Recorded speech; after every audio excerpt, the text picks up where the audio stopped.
मेरे कमरों में अचानक गूंजती फुसफुसाहटें या बिना किसी वजह के हिलती हुई वो रहस्यमयी परछाइयां।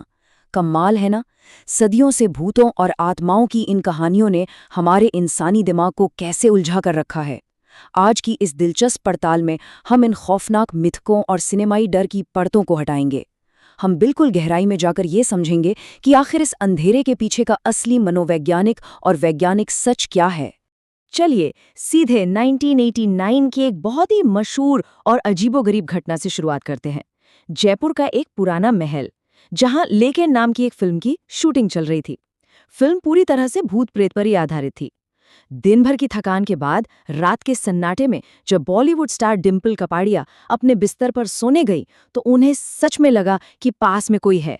उन्हें बिल्कुल साफ महसूस हुआ कि उनके बिस्तर के पास एक महिला बैठी है जो कि एक भूत है।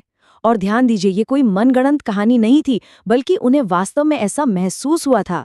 लेकिन ऐसा क्यों हुआ? इसके पीछे क्या विज्ञान हो सकता है? इसे समझने के लिए पहले बात करते हैं अध्याय 1 की, पैरानॉर्मल का सांस्कृतिक आकर्षण। आखिर अलौकिक या सुपरनैचुरल चीजों के प्रति हमारी ये विश्वव्यापी दीवानगी आती कहाँ से है? मतलब सोच कर देखिए, ब्लॉकबस्टर फिल्मों के अंधेरे गलियारों से लेकर प्राइम टाइम टेलीविजन शोज तक भूतों की कहानियों का एक बहुत बड़ा बाजार है। हॉलीवुड की द कॉन्जरिंग या द एक्सॉर्सिस्ट जैसी फिल्में अक्सर सच्ची घटनाओं से प्रेरित होने का बड़ा बड़ा दावा करती हैं। फिर वो रियलिटी टीवी वाले घोस्ट हंटर्स आ जाते हैं जो भारी भरकम मशीनों के साथ आत्माओं को पकड़ने का नाटक करते हैं। और अब तो यूट्यूब पर भी ऐसे वायरल वीडियोस की बाढ़ है जहां लोग मृत हस्तियों से बात करने का दावा कर रहे हैं। असल में ये पूरी की पूरी इंडस्ट्री सिर्फ और सिर्फ अज्ञात चीजों के डर पर टिकी हुई है। अब आते हैं अध्याय 2 पर, धोखे की शारीरिक रचना यानी anatomy of a hoax. Anatomy of a hoax. देखिए, विज्ञान को समझने से पहले हमें उन स्पष्ट धोखेबाजों और प्रसिद्धि चाहने वाले जालसाजों को बेनकाब करना होगा। क्योंकि सीधी सी बात है, विज्ञान की रोशनी वहां नहीं पहुंच सकती जहां जानबूझकर अंधेरा फैलाया गया हो। इतिहास खंगालेंगे तो ऐसे ढेरों धोखे मिलेंगे। 1800 के दशक में अमेरिका की मशहूर फॉक्स सिस्टर्स ने आत्माओं से बात करने का दावा किया था, लेकिन बाद में खुद ही मान लिया कि वो तो बस छिपे हुए धागों और पैरों की थाप से आवाजें निकालती थीं।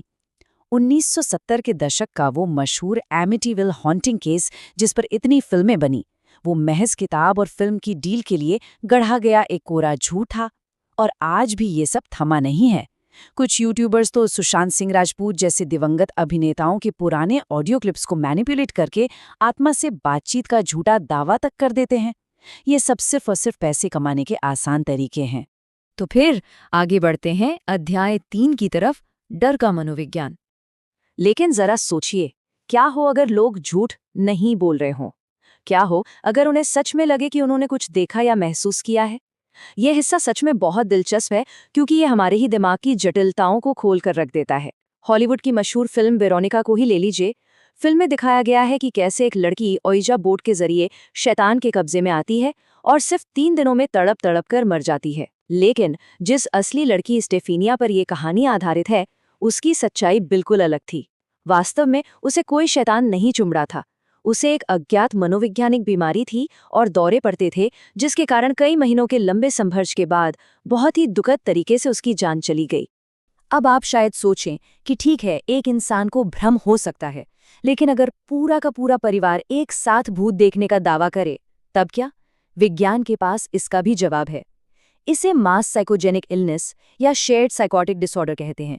ये एक ऐसी अजीब मनोवैज्ञानिक स्थिति है जहां एक इंसान का भ्रम या अनजाना डर परिवार के बाकी सदस्यों में भी जंगल की आग की तरह फैल जाता है। दिल्ली के बेहद दुखद बुराड़ी कांड से लेकर ऑस्ट्रेलिया के उस परिवार तक जो एक साधारण रोड ट्रिप पर अचानक ये सोचने लगा कि कोई उन्हें मारना चाहता है, ये सब कोई पैरानॉर्मल गतिविधि नहीं थी, बल्कि पूरी तरह से प्रमाणित मनोवैज्ञानिक घटनाएं थी। तो अब वापस चलते हैं डिम्पल कपाड़िया की उस 1989 वाली खौफनाक घटना पर। इसका राज भी इसी मनोविज्ञान में छिपा है। दरअसल डिम्पल उस दिन सेट पर लगातार एक भूत का ही किरदार निभा रही थी। बार बार भूत के बारे में सोचने और उसी डरावने माहौल में रहने के कारण उनके थके हुए दिमाग ने बस एक मनोवैज्ञानिक भ्रम पैदा कर दिया। हमारा दिमाग अक्सर वही देखता है जिसकी उसे उम्मीद होती है। वहां असल में कोई भूत नहीं था, वो महज उनके अपने मन की उपज थी। यही से शुरुआत होती है हमारे अध्याय 4 की, तंत्र, मंत्र और आत्माओं से बात करने का विज्ञान। हॉरर फिल्मों का सबसे फेवरेट टूल, ओइजा बोर्ड। आपने देखा होगा ना, वो बोर्ड जिसपे लोग उंगलियां रखते हैं और पॉइंटर खुद ब खुद अक्षरों की तरफ सरकने लगता है। असल में वो किसी आत्मा का काम नहीं है। इसे विज्ञान की भाषा में इडियोमोटर प्रभाव कहते हैं। ये एक ऐसी घटना है जहां इंसान का अपना ही अवचेतन मन पुरानी यादों और अपेक्षाओं के आधार पर मांसपेशियों को अनजाने में हिलने का सिग्नल दे देता है। लोगों को लगता है कि कोई अदृश्य शक्ति हाथ चला रही है, जबकि सच तो ये है कि वो खुद ही उसे खिसका रहे होते हैं। बस उन्हें इस बात का बिल्कुल भी एहसास नहीं होता। आप चाहें तो इस इडियोमोटा प्रभाव को खुद बड़ी आसानी से टेस्ट कर सकते हैं।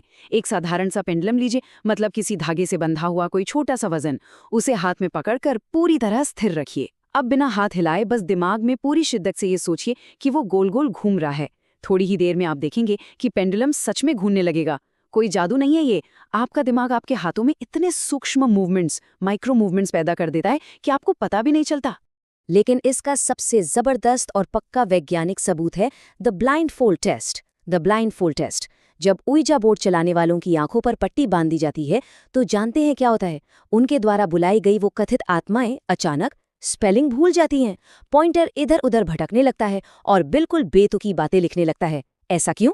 क्योंकि आंखों पर पट्टी होने की वजह से इंसान का अपना अवचेतन मन ये नहीं देख पाता कि कौन सा अक्षर कहाँ है, और इसलिए वो पॉइंटर को सही दिशा में धकेल ही नहीं पाता। चलिए अब बात करते हैं अध्याय 5 की, घोस्ट हंटिंग तकनीक की सच्चाई। आजकल टीवी पर आने वाले घोस्ट हंटिंग शोज को तो आपने देखा ही होगा।